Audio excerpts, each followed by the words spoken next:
complaints. Everybody's healthy and doing pretty well. Yeah, so before we get started, I'm just gonna bust your chops a little bit. I'm a Dallas Cowboy fan. Well, I know you're a Falcons fan, but I am, unfortunately. I've been a Falcons fan my whole life, so that was a tough one. But I yeah, like you guys quarterback. I like Dak Prescott a lot. Hopefully he can yeah, come back stronger than ever. yeah, we're struggling also. We're 2-6, and obviously Dak Prescott is out for the year, so I don't know. Yeah, but you guys 2-6. That's a little bit more understandable than the Falcons when pretty much you've been healthy and you got the offensive weapons that we have on the offensive side of the ball. So for us to be 2-6 is one thing. You missing your all-world quarterback in Prescott, so that's a big difference. That's the most important position on the field. So that one hurts. Yeah, so now going into your career, my first question to you is: when did you get interested in playing basketball, and who is your biggest influencer? Well, I first started playing basketball when I was 5 years old here in Atlanta, and coincidentally, I didn't have any professional influences. My greatest influence and reason why I wanted to play was my older brother Marcus. He's 5 years older than I, and I did everything he wanted to do. He taught me the game, and I was like a sponge. Anytime he wanted to play ball, I wanted to go play ball. Anytime he wanted to watch television, watch a game, I wanted to watch a game. But that was my main influence, and obviously my parents, they were big influences, and regardless of now me playing in the league as long as I did and playing overseas and whatever I became, they didn't want me to be tied to to the results of it. So from a very young age, I loved the game, and that love took me a long way. Hmm. So who did you look up to growing up while you were growing up, and who did you look up to in the NBA as a player and going way back? Well, Scottie Pippen was my favorite player. Yeah. So growing up, I'm not saying I had a game that resembled Scottie Pippen, but looking at those '90s Bulls teams, I always had a great appreciation for what he brought to the table. Obviously, Michael Jordan got all the accolades and got most of the lion's shares of the attention, but with him being the glue guy that he was and the level that he played, I just had a lot of respect for how he played. And the 1 year that he did get his opportunity to play without Mike, he averaged about 25 points, and they won 57 games when Michael retired. So that was my stake in the ground, and I was validated by the love that I have for Scottie Pippen. Yeah. So obviously, so coming out of high school, how many offers did you get, like college offers, and was staying at home one of the major factors that you chose Georgia? Well, that's a pretty unique story, Nathan. I only had 3 official offers out of high school, and they were with Mercer, Jacksonville State, and Western Carolina. Oh And wow. the reason for that is I'm a twin. I'm a twin brother. My brother Yeah. actually coaches at Xavier in the Big East, Hmm. and we had a pact that we wanted to go to school together. And it was a lot of different schools from a lot of different levels were recruiting us separately, but none would offer us a scholarship together. And those 3 schools was the only one that offers us a scholarship, and it was literally like a coin flip as the reason why we chose Western Carolina over the other 2. But I only officially had 3 scholarship offers. Hmm. So are you talking about Jacksonville State? Are you talking about the one that Deion Sanders is now with for football? No, he's at Jackson State. I mean Jackson State. Sorry, Yeah, that's Jackson State. Yeah. yeah, Jacksonville State is in Alabama. Okay. Yeah. So what was it like just playing in front of your family at Georgia University? And obviously Georgia's an up and coming team, and obviously they're a great football team. But the basketball team is, I like their talent in basketball. But what was it like playing in front of your family and that atmosphere in Georgia? Well, it never gets better than playing in front of your close friends and family and your loved ones. Having an opportunity to be, University of Georgia is maybe 60 miles, 65 miles from Atlanta. So they were never too far away to come see me play. And, it was a little comforting, knowing that your folks and your people that you hold near and dear to your heart could always come see you play and, never be out of reach. Hmm. So What advice did you get along the way when you were at Georgia before heading into the NBA draft? Well, that goes back to the previous question, like growing up and the love for the game that I had, love for the game of basketball that I had. I never, the NBA was, obviously we talked about it, but it was never the topic of conversations because I always just loved playing just to play. I actually had an opportunity to leave University of Georgia after my sophomore year, but I chose to come back because I loved it so much. But the conversations that my family and I would have when that time came was more geared upon me splitting up from my twin brother for the first time because we had been playing together our whole lives, went to college together, high school, every level we'd always been together. So I knew I was mentally and physically prepared for the NBA. The hardest part was, being separated from my brother for the first time in, at the time, 21 years. But, my parents stayed on me. They wanted to make sure that the love that I had for the game at 5 years old, and as it progressed, the older I got, they wanted to make sure that I still had that love, and I did. So is it tough being a twin? Have people got you mixed up with your brother sometimes? Yeah, it's not tough at all. I love it. I never go a day without speaking with them and talking to them. People did get us confused a lot when we were younger. And, a funny story again on that one is the first time I shaved my head, I was 12 years old Mhm. to have a different identity. So ever since I was 12 or 13 years old, people didn't get us confused a lot anymore until now. He started to, I think the first time he went bald, he was like 30. He was in his 30s at that point. So I guess we're kind of looking like twins again now with both of us having the zero haircut up the top. Yeah, so take me back to your NBA draft experience. What was that like? And obviously, you got drafted round one, pick 10 with the Washington Wizards. So Yep. take me back to that draft call from the Wizards, and how grateful are you that they gave you the first opportunity to start your NBA career? Extremely grateful to the A. Poland and who was the owner at the time in the Wizards organization. You know, anytime a dream of yours is realized, you obviously very thankful for the people that's giving you the opportunity. But I was even more thankful for my parents and my family for allowing me to pursue a dream of mine. And they didn't put any pressure on me at all to pursue that dream. They allowed me to be a kid for as long as I could. And the love just took over. And, that night that all of it came true was, you know, most memorable nights is like a blur. I still remember it like it was yesterday. And when David Stern called my name, I thought all the emotions that I thought I would have leading up into that moment, it actually wasn't that at all. He called my name, and the only thing I was worried about, Nathan, was not tripping up the stairs going up the boat, going up to the stage.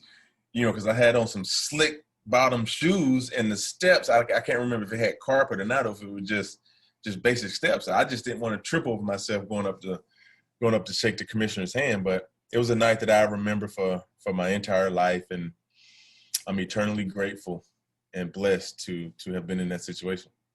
Yeah, I mean, going back to David Stern, obviously RIP to the late David Stern, and it's just devastating. And 2020 has been a disaster. But what was it like just shaking hands with him and getting to know him as a commissioner? Well, my love for the game Yeah. and watching the NBA grew under his stewardship with him being the commissioner of the NBA. So every year I watch the draft, and every year I watch the finals, and every year I see him shaking the incoming draftees' hands as they enter into the league. And every year at the end of the NBA season, you see him handing out the championship trophy. So like he was like in my household, he was like a folklore. He was like a old folks tale. Like he wasn't even real. Because growing up where I come from, it's not that many people that make it, to the NBA. So when you have the opportunity to see him in person, it's almost like you looking at a ghost, or you think someone need to pinch you to wake you up. So that experience, like everything about that whole experience and my entire time playing in the league was a blast. Yeah, so now going to your Washington Wizards career, obviously, and do you get to play with Michael Jordan when he was in Washington or no? No. He retired in 2003, and I was drafted in 2003. So his last game was April 2003, and I was drafted in June. Wow. But when I came on my workout with the Wizards, his locker was still there with some of his things there. So Hmm. that was pretty surreal. So what was it like wearing the same uniform as Michael Jordan? And what was the experience like playing in front of those fans in Washington? Same uniform. I don't know if I even consider the Wizards uniform part of Jordan's Fine. wardrobe. In my opinion, I obviously have a jersey. I obviously have his Wizards jersey. But when you think about the jerseys that Michael Jordan has worn, I don't think the Wizards jerseys would be pretty high in anybody's closet. But to answer your question, it was, I guess, pretty cool to have a Wizards jersey, and it was the same cut and design as they wore the year before. So, I mean, it was cool. So did obviously the Wizards are young and developing team now, but back in the day, what was it like just playing with them in the atmosphere in Washington? What was that like? It was pretty good. My rookie year was a pretty tough year. We won 25 games, so we was didn't have a great year, but we had a lot of good young talent, and myself and Gilbert Arenas Yeah, arrived in DC at the same time, and he's yeah, if not the one of the most talented players that I've ever seen in my life. And who God only knows what would have truly happened to him if he didn't injure his knee. But from his work ethic, um, from his desire to win, he's a real cool guy to be around. He's very extremely funny, and I had always had so much respect and admiration for him because of how he went about his job. He didn't take himself too serious. He always made time to have fun. So him being able to compartmentalize his job and what his job was, and still being able to live, a seemingly happy life was something that I always, respected him dearly for. yeah. Agent Zero. Yeah. I'm trying to get him on the podcast, so I'll tag him into this interview and see what happens. It's Yeah, tough to get him because I think he's busy, always busy. yeah, So he's busy, man. He's a yeah. busy man. So He's a my busy next man. question. So this is a two-part question here, and obviously when you were in the Wizards, you played against. There's one. I want to get to one game you played against the Cavaliers. So tell me on a scale of 1 to 10, how hard was it guarding LeBron James? On a scale of 1 to 10, Yeah. the number can't fit. I need a higher scale, Nathan. The scale needs to be a little bit higher. One. All But right. One to it was 30. 10 plus plus plus plus plus plus. It was extremely difficult. I mean, his IQ for the game, when I was really matched up against him, and he was a little bit younger, his game was still supremely talented in his IQ and his athleticism. Being able to knock down big shots. So you really, the game plan, you wanted him to shoot long jumpers. Yeah. He made his fair share of them, but if it was a way that you would game plan LeBron James when I played against him, make it tough on him, as tough as possible, and make him shoot long J's. That's really not the scout report on him now, because you don't want him to stay. It's like he's picking his poison now. But he was extremely hard to guard and nearly impossible to control or guard in transition. It's like a freight train, a runaway freight train. Wow. And the next part to this question, obviously, what's it like seeing him now still competing on a high level at the age of 35? And he just won his fourth ring, and this guy's unbelievable, and the way he keeps his body in shape. And Oh yeah. I see him already back in the gym working out. But what's it like to seeing him competing at a high level now still? Nathan, it's just a testament to his dedication. The amount of time and resources that he spends to make sure his body is in tip-top shape. It's a reason. It's no reason why. There's no reason you could think he couldn't continue to do this for 2 or 3 more years. And I know this coming season to be his 18th year, and he'd be 36 years old. I mean, this is unheard of for a guy that has played as long as he has in the role that he's been in. It's nothing short of amazing. Like to me, and I don't know where he ranks on anybody else's list, but he's number 2 on my all-time list. Yeah. So now after your Wizards career, you went to the Pistons, the Detroit Pistons. Obviously, another iconic franchise, in my opinion. And Isaiah Thomas, a bad boy Piston, from the Bad Boy Piston. I had Isaiah Thomas on my show. Uh, Yeah, yeah, on my 25th birthday. He came on my 25th birthday, and his daughter helped me out with that was that. pretty cool. Yeah. Yeah. So, what was it like just wearing the Pistons uniform and playing in Detroit? And what did you learn from there? Well, I can tell you one thing: the culture in Detroit is real. Like, understand this. Like, I get to Detroit, and you have Chauncey Billups, Yeah. Richard Hamilton, Tayshaun Prince, Rasheed Wallace. Ben Wallace had just left, so they had Antonio McDyess. Lindsey Hunter was a great veteran. So they're coming off 5 straight conference finals, 2 finals appearances, and a championship.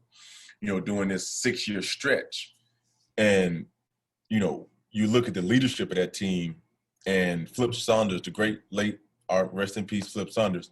He was coaching us that year, and you look at him on the sidelines. You have basically a head coach on the floor in Chauncey, and the camaraderie that all of the guys had during that one year.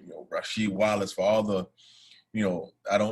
for the rap that he gets, everybody from around the league or whatnot. He was probably the greatest teammate that I've ever had. Like, I can't say enough about that year. It's no wonder why they went to, at the time, 6 straight conference finals, because you can see the culture was set, and they had guys in crucial positions that led. Like, it's truly one of the teams that I played on to where, the team policed itself, and it was almost like Chauncey and Coach Saunders, Coach Flip, were attached at the hip. Like, he knew what Coach wanted, and it matriculated throughout the rest of the team, and it was a joy to be a part of that team. Yeah.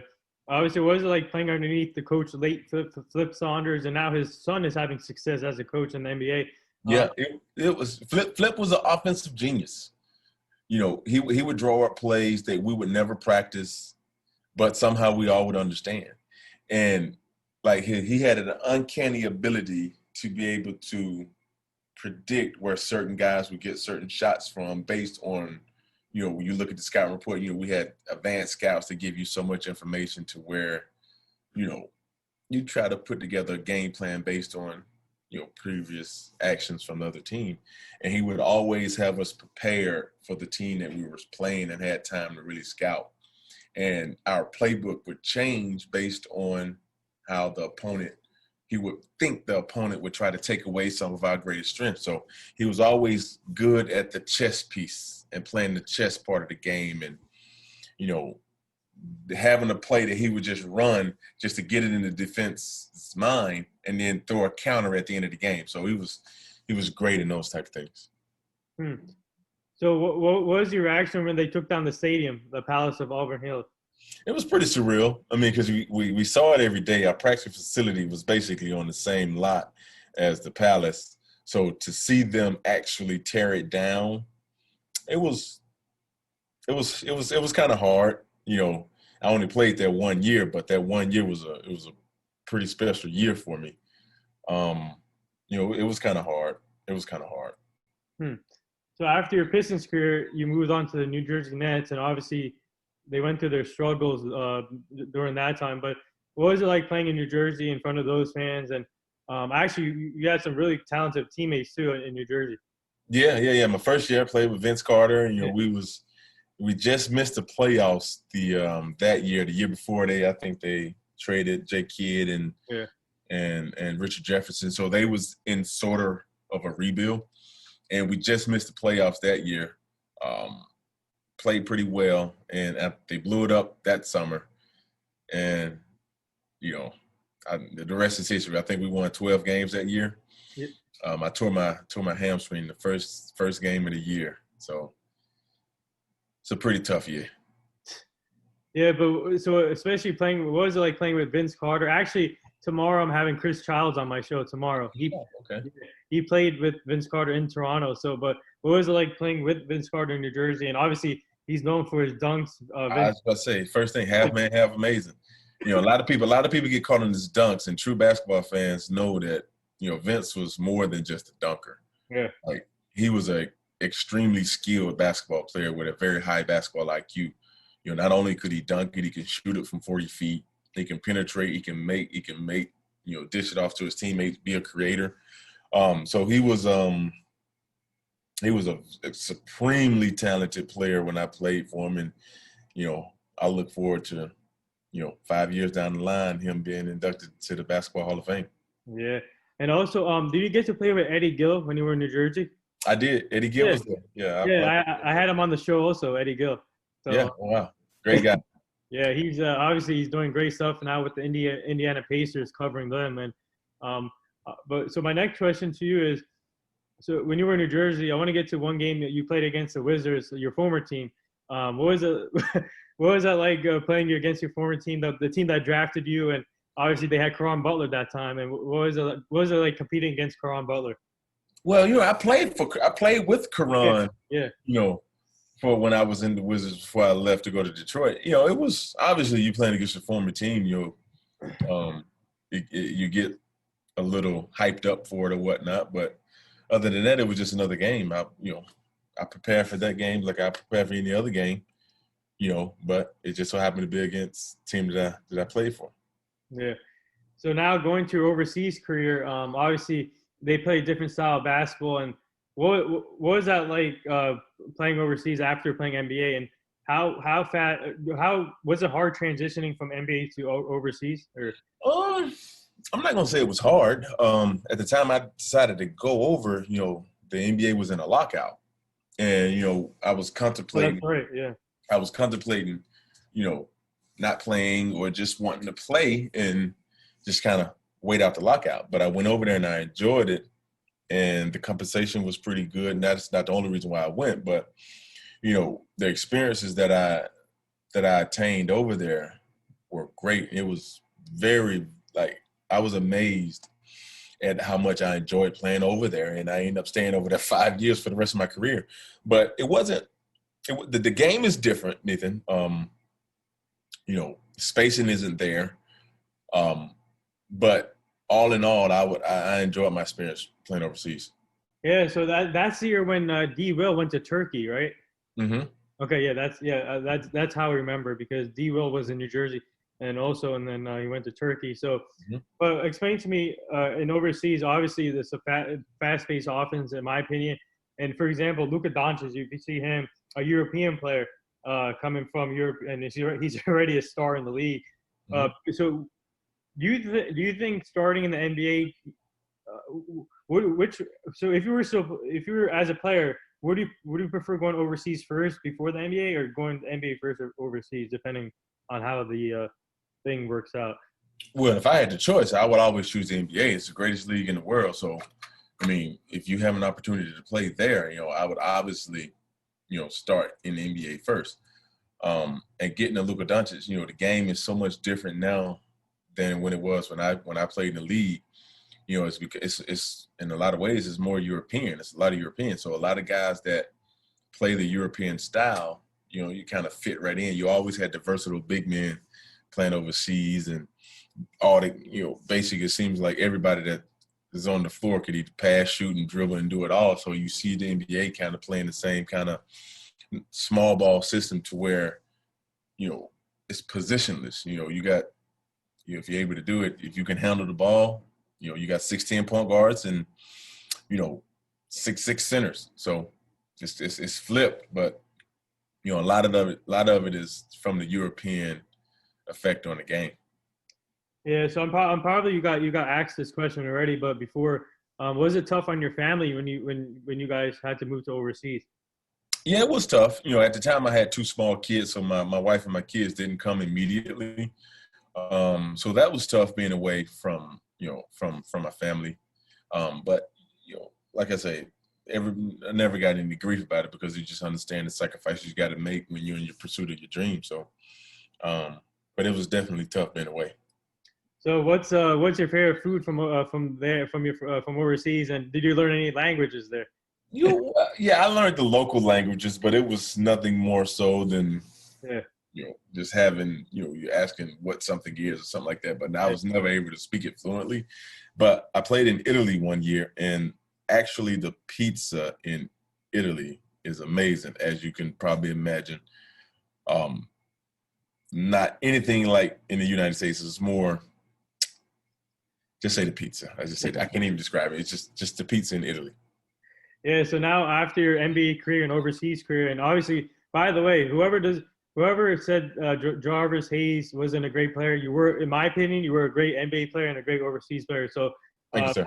yeah. So I have a lot of respect for you, and you. This is what I love about players like Eddie Gill and you, because you guys worked hard, and you guys came from small colleges, but not small colleges, but big time college. Obviously, Georgia's a big time college, but people think especially players like you, they think they won't pan out, but you guys did pan out. Yep.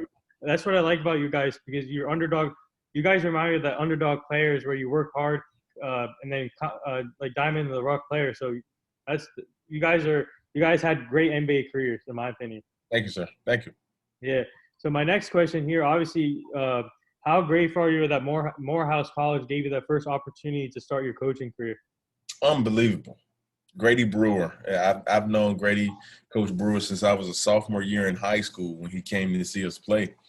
Um, you know, for a guy to have no reason at all to hire me with no prior coaching experience, you know, I owe a lot to him. I knew the only thing that I could guarantee that I could bring to the table at the time that he hired me was a great work ethic and the eagerness to get better. Yeah. And I was, I wanted to be at the job, be at the office at the same time he would be there, so I can learn from him, learn how he puts together a practice plan, learn how he makes decisions on everything. I just wanted to be a better person because I was entering into a profession that I knew nothing about.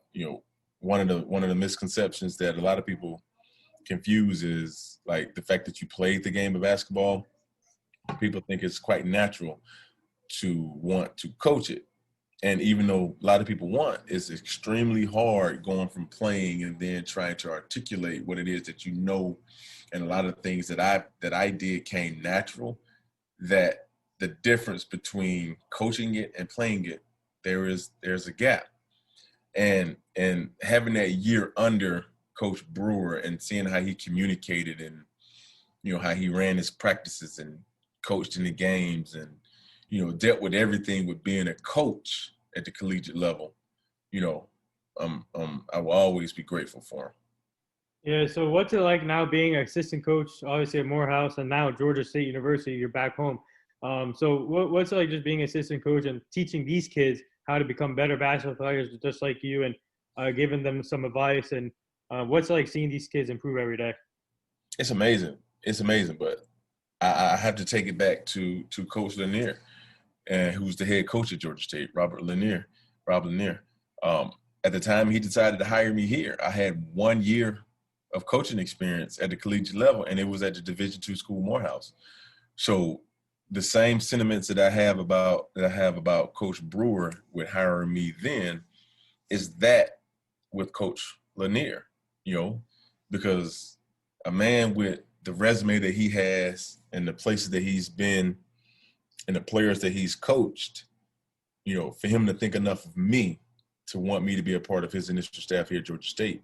And like I say, the only thing that I could bring to the table was a really good work ethic and the eagerness to learn and get better.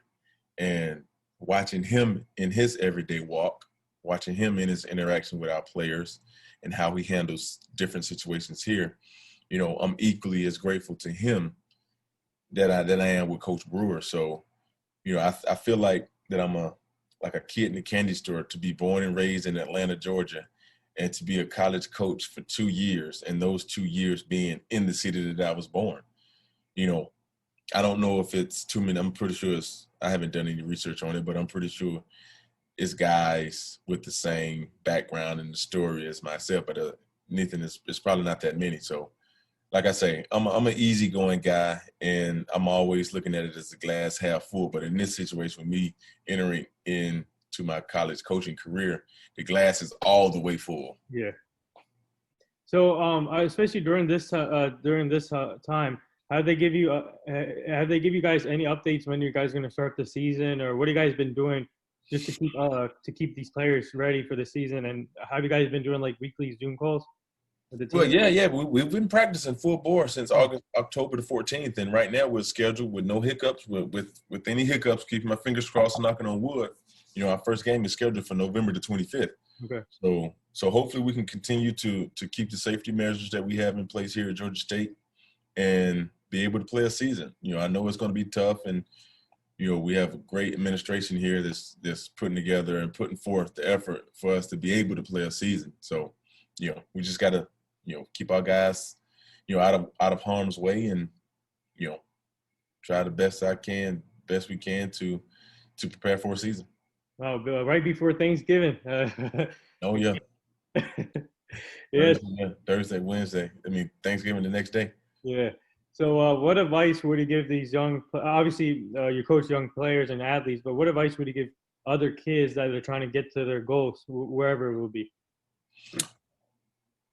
It's a good question, Ethan. Like, the advice that I would give them is whatever goal that you set out that you want, make sure your work ethic is tied to the process and the steps it takes to reach it, and not the actual result itself. A lot of people have goals and results, and it's tied to what it can give them, right? And for me, that kind of hampers the work ethic it takes to actually make it. You need to have the work ethic tied to the odds that it's going to take for you that it's going to take for you to get there, and not the actual result itself. Because the true success is in the journey of it. And along those same lines, my definition of success might be a little bit different from a lot of other people. But my definition of success isn't whether you reach your ultimate goal or whatever you set yourself out to be. The success is the commitment and the dedication to the process it takes to get there. Because if you commit yourself to the process that you may not ever get to, then that's success. Can you commit yourself to something that less than 2%, less than 1% of all basketball players get the opportunity to do? Will you commit your all to it? So, and if you could do that, that supersedes sports, and you'll be successful in any part of your life if you commit yourself to the process it takes to get there, not the actual result. Yeah. So now I do this fun little segment with all my guests that come on the show. It's called the rapid fire segment. You ready for this? Rapid fire? Yeah. Okay. All right. Kawhi Leonard's laugh or Kevin Hart's laugh? Ooh, Kawhi. Like, which one is worse? Which one? Yeah. No, which one's better? I'm gonna say Kawhi because it's hilarious. It's almost unreal that he laughs in that manner. So I'm gonna say Kawhi. How many ankles have you broken in your career? Broken. I haven't broken any ankles. I've made a few people stumble, but broken, actual hit the floor. I was overseas one year, and I made a guy. He didn't fall, but he kind of if a boxer. Let me ask you this: if a boxer's glove hit the mat, is the count? Does the ref start to count? Like is that a knockdown? Oh, you mean if one of the boxers falls to the ground? If his glove, if he doesn't fall, but if his glove hits the ground, like he's trying to keep himself up, like he might. Oh, I don't think so. I don't. Okay. If that's not considered a knockdown, then I hadn't broken anybody's ankles because I made somebody stumble, and the only reason they didn't fall because they put their hand down and kind of gained their balance. So if that's not considered an ankle breaker, then I haven't broken anybody's ankles. Yeah. So I got to ask you this. So Todd Gurley, being from Georgia University, also like you, and what was your reaction when he came back home to sign with the Falcons? Oh, I loved it. I hope they'd sign him longer than that. He's 26 years old, so he's having a pretty decent year. I think he's leading the league in touchdowns. So, I mean, we got to get a little bit more balance on the offensive side of the ball. So hopefully he can get over 1,000 yards and maybe 15, 16 rushing touchdowns. So would you consider being a NBA coach in the future? I would never say never. Yeah, I love coaching. I love being involved with the game of basketball in any way possible. And, ever since I've retired from playing, coaching is the only thing that has, scratched the itch like playing the game. It's as close as you can get. So I definitely would consider it at some point, I guess. But I'm happy where I am now. Most memorable game that you played in the NBA, and I mean in college, NBA, and overseas. Well, in college, it was actually the two NCAA tournament games that I played in at Georgia. In the NBA, it was actually a weird game to where I was in Washington and we played against the New Jersey Nets, ironically. And I think Jason Kidd Yeah. and Vince Carter had triple doubles. Wow. So that was a pretty unique game that I remember. Who is more competitive, you or your brother? We were equally competitive. Equally competitive. He was more, you know, he always wanted to be a coach. So even back in high school, he would put together scout reports of our opponents in high school. Mhm. And like I thought at the time, we 17 years old and he put together a full scout report of our playoff opponent. And I thought it was amazing. So, he's always been competitive from the coach's angle. Like the desire for me to coach cultivated later in my career. Had no idea that I wanted to coach. So that fire was lit later, but I was always competitive on the floor and he was always competitive from the coaching aspect. So I got to ask you this. I want to ask your overall thoughts on this bubble this year, and if you were still playing, would you opt out or be still playing in the bubble if you were still playing? I would have played. Yeah, I would have played because it was, you know, the NBA is a league that has the resources that could have made sure everybody was safe, and we saw that play out during the playoffs and in the bubble leading into the playoffs. So if I was still playing, I definitely would have opted in. And also they're planning on starting in December. And do you like that? Obviously, they're losing money with this coronavirus thing, but do you like what they're doing? The starting right off the bat next month, and obviously players like LeBron needs rest too. So Yeah, from a physical standpoint, it's that'd be a tough, especially for the teams that had deep playoff runs, especially because the NBA stopped for a while, but it did go up until March, so it was a long time to where they was committed to the game. So, but in a nutshell, I do like the fact that they are starting the season in December if that's what the players agree and the league agree to do. Um, it will help balance out the schedule because hopefully you don't have a bubble to play in this year because next year it will be really hard with the Olympics. So I like the idea of starting it in December. If you start it later, you have to cut down the games because you would think the season would have to be over with in June. So from a standpoint of wanting to watch as many games as I can now, you yeah, know I like it, but it's going to be physically taxing. yeah. So my next question here, obviously you play for the Nets, but now they're in Brooklyn. So I just want to get your reaction to what they're doing with the coaching staff with Katie and Kyrie. Obviously, they have a lot of expectations to win next year. But do you like the idea of having Steve Nash, Mike D'Antoni, and Amari Stoudemire from the Phoenix days? Oh, I mean like Steve Nash. I'm pretty sure he's going to do an amazing job. He wasn't a guy that I would naturally thought about getting that job, but the staff that he's putting together, you got Steve Nash, you got Mike D'Antoni. I'm pretty sure they're going to do an amazing job. And from watching some things that playing against Steve Nash and watching him speak on the game of basketball, and with him running the Canadian national, like their organization, I know he's going to do an amazing job. I thought if I was Brooklyn, I would have took a long, hard look at Mark Jackson. I think Yeah, that's what I've been saying. I've been telling people that Mark Jackson needs another chance, and yeah, I and actually, that was the one I felt like that he could have really done some damage with. He was an architect. Steve Kerr is amazing, but Mark Jackson and the organization that he was a part of and putting putting the pieces together in Golden State the way he did. Mark Jackson is the he constructed that. yeah, so he made Golden State. but Yeah. speaking of Mark Jackson, I'm trying to get him on the podcast too, and I think he's been seeing my stuff a little bit. So hopefully, before he gets another coaching job, I can get him on the podcast just because he would be a great interviewer on the show, and Oh yeah, yeah. great guy. Yeah. So my next question here to you. Outside of coaching, what else do you like to do? I like to spend time with my kids, man. I read my motivational books every day, but there's nothing in my life right now that brings me more joy than being around my wife and kids. I have two boys. My wife and I've been married 12 years. My boys are 10 and 11. So getting the opportunity to still be a part of the game that I love here in the city that I grew up in and was born and raised in with my kids. Yeah. Like there's nothing more that I would rather do. Do you still keep in touch with your former teammates? I do. I still keep in contact with a few of them. Who?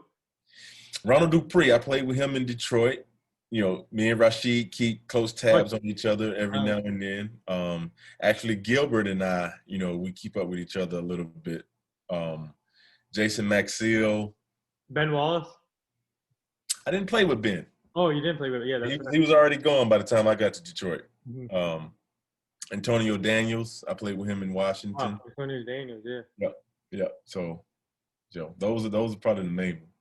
Yeah, if you don't mind, can you put in the word for my podcast to Gilbert Arenas and I shoot him a DM. I mentioned it to him. yeah, that'd be awesome. Yeah, thank you. Yeah.